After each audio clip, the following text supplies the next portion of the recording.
নমস্কাৰ আপোনালোক সকলোকে পুনৰবাৰ স্বাগতম নজমাই মজিদ বন্ধুসকল বলগতে চাওক আজি সন্ধিয়াৰ 7টা গুৰুত্বপূৰ্ণ খবৰ। প্ৰথমটো খবৰ, আজি আন্তঃৰাষ্ট্ৰীয় যোগ দিৱস। সমগ্ৰ বিশ্বৰ লগতে ভাৰততো পালন কৰা হৈছে আন্তঃৰাষ্ট্ৰীয় যোগ দিৱস। আৰু আন্তঃৰাষ্ট্ৰীয় যোগ দিৱস উপলক্ষে জম্মু কাশ্মীৰৰ শ্ৰীনগৰত যোগ কাৰ্যসূচীত অংশগ্ৰহণ কৰে দেশৰ প্ৰধানমন্ত্ৰী নৰেন্দ্ৰ মোদীয়ে। আৰু লগতে অসমৰ তেজপুৰত অনুষ্ঠিত হোৱা যোগ কাৰ্যসূচীত অংশগ্ৰহণ কৰে মুখ্যমন্ত্ৰী ডক্টৰ হিমন্ত বিশ্ব শৰ্মাই। পৰৱৰ্তী খবৰ, কাইলৈৰ পৰা আৰম্ভ হ'ব মহা অম্বুবাচী মেলা। আৰু অম্বুবাচী মেলাক লৈ উখল মাখল নীলাচলৰ বুকু। কাইলৈৰ পৰা আৰম্ভ হ'ব মহা অম্বুবাচী মেলা। দেশী বিদেশী ভক্তৰে ভৰি পৰিছে নীলাচলৰ বুকু। কাইলৈ পুৱা 8:43 হ'ব প্ৰবৃত্তি। আৰু এইবাৰ অম্বুবাচীত নাথাকে কোনো VIP বাছৰ ব্যৱস্থা।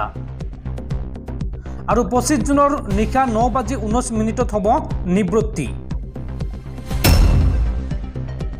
পৰৱৰ্তী খবৰ, আজি ঘোষণা কৰা হৈছে মেট্ৰিকৰ কম্পাৰ্টমেণ্টেল পৰীক্ষাৰ ফলাফল। দিনৰ 11 বজাত ঘোষণা কৰা হৈছে পৰীক্ষাৰ ফলাফল। সেৱাৰ অফিচিয়েল ৱেবছাইট sevaonline.org উপলব্ধ হৈছে ফলাফল। লগতে মোবাইল এপ যোগেও শিক্ষাৰ্থীয়ে চাব পাৰিব ফলাফল। ৱেবছাইটৰ পৰা শিক্ষাৰ্থীয়ে ডাউনলোড কৰিব পাৰিব ডিজিটেল মাৰ্কশ্বিট। আৰু এই ডিজিটেল মাৰ্কশ্বিটৰ জৰিয়তে শিক্ষাৰ্থীয়ে কৰিব পাৰিব নামভৰ্তি। দৰ্শকসকল আৰু বহুতো গুৰুত্বপূৰ্ণ খবৰ আছে। তাৰ আগতে আপোনাক জনাওঁ যে যদি আপুনি এতিয়ালৈকে এইটো ভিডিঅ'ত লাইক কৰা নাই তেন্তে এতিয়াই ভিডিঅ'টোত লাইক কৰি দিয়ক। আৰু এনেকুৱা ধৰণৰ ভিডিঅ'সমূহ নিতৌ চাবলৈ চেনেলটো ছাবস্ক্ৰাইব কৰি কাষত থকা বেল আইকনটো প্ৰেছ কৰি ৰাখক। পৰৱৰ্তী খবৰ, পুনৰ বন্দুকৰ শব্দত কঁপি উঠিল ৰাজ্য। এইবাৰ বোকাখাতত আৰক্ষীৰ সৈতে ডকাইতৰ ভয়ংকৰ গুলীয়াগুলী। আৰু এই ঘটনাত আৰক্ষীৰ গুলীত গুলীবিদ্ধ হৈছে দুৰ্ধৰ্ষ ডকাইত।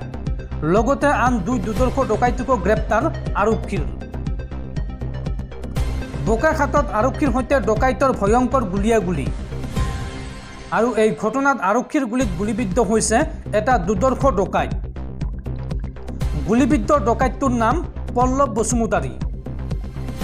ডকাইত পল্লৱৰ ভৰিত লাগিছে গুলী। আৰু লগতে আন 2 দুৰ্ধৰ্ষ ডকাইতকো গ্ৰেপ্তাৰ আৰক্ষীৰ। ধৃত গৌতম দলে আৰু বাবু শইকীয়া গ্ৰেপ্তাৰ আৰক্ষীৰ। উল্লেখযোগ্য যে গুলীবিদ্ধ পল্লৱৰ পৰা আৰক্ষীয়ে জব্দ কৰিছে 4 জাই সজীৱ গুলীসহ ইটালীত নিৰ্মিত এটা 9mm পিষ্টল।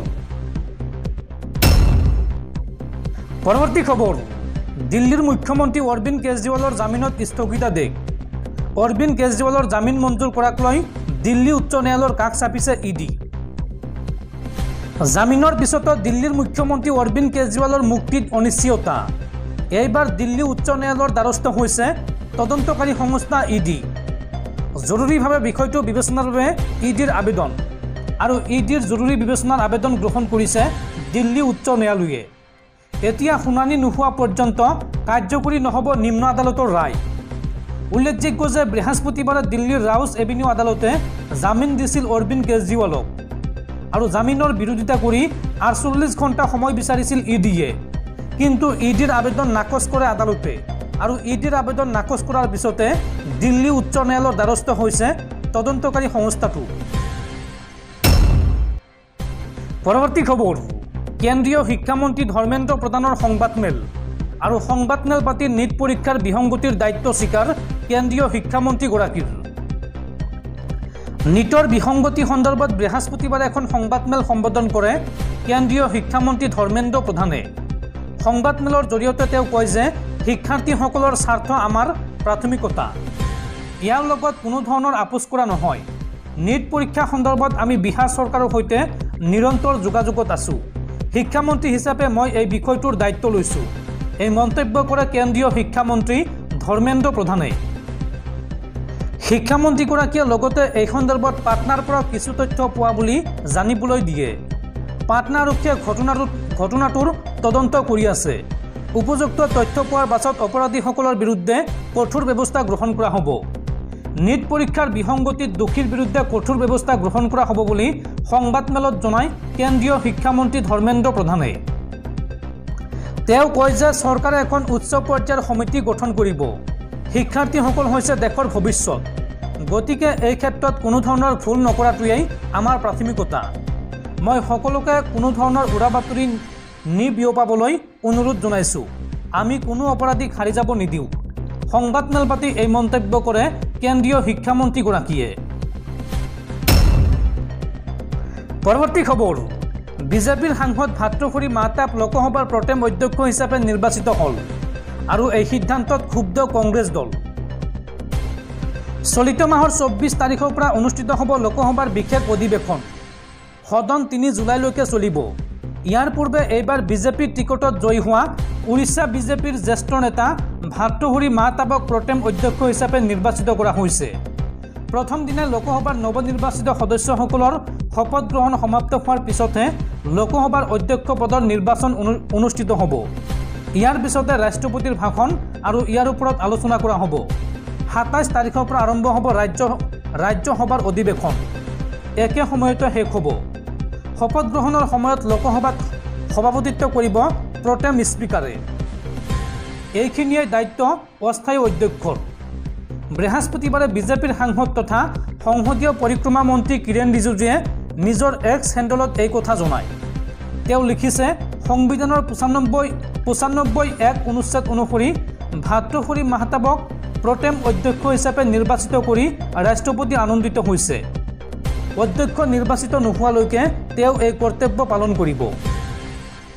তেওঁ লগতে কয় যে নৱগঠিত লোকসভাৰ সদস্যসকলৰ শপত গ্ৰহণৰ সময়ত প্ৰটেম অধ্যক্ষক সহায় কৰিব সাংসদ সুদীপ বেনাৰ্জী, সুৰেশ কডিকুন্নিল, থালিকুট্টাই বালু, ৰাধামোহন সিং আৰু ফাগুন সিং কুলাষ্টে। নতুন অধ্যক্ষ নিৰ্বাচিত নোহোৱালৈকে তেওঁলোকে এই দায়িত্ব পালন কৰিব। কিন্তু এই সিদ্ধান্তত সুখী নহয় কংগ্ৰেছ দল। তেওঁলোকে আশা কৰিছিল যে তেওঁলোকৰ দলৰ সাংসদ কে সুৰেশক এই দায়িত্ব দিয়া হ'ব। পৰৱৰ্তী খবৰ, মুখ্যমন্ত্ৰী ডক্টৰ হিমন্ত বিশ্ব শৰ্মাৰ ডাঙৰ ঘোষণা। সম্প্ৰসাৰণ হ'ব অসম মন্ত্ৰীসভাৰ। 15 আগষ্টৰ আশে পাশে সম্প্ৰসাৰণ হ'ব অসম মন্ত্ৰীসভাৰ। 3জন নতুন মুখৰ নেতা মন্ত্ৰীসভাত অন্তৰ্ভুক্ত হোৱাৰ সম্ভাৱনা। অৰ্থাৎ 3জনকৈ নতুন বিধায়কে হিমন্ত বিশ্ব শৰ্মাৰ মন্ত্ৰীসভাত অন্তৰ্ভুক্ত হ'ব।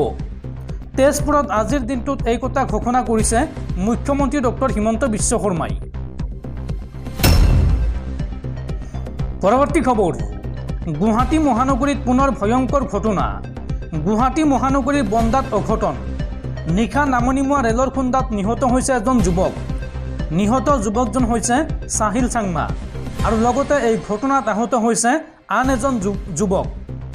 গুৰুতৰভাৱে আহত যুৱকজন হৈছে প্ৰসেনজিৎ দাস আৰু প্ৰসেনজিৎ দাসক ততাতৈয়াকৈ ভৰ্তি কৰোৱা হৈছে GMCHত।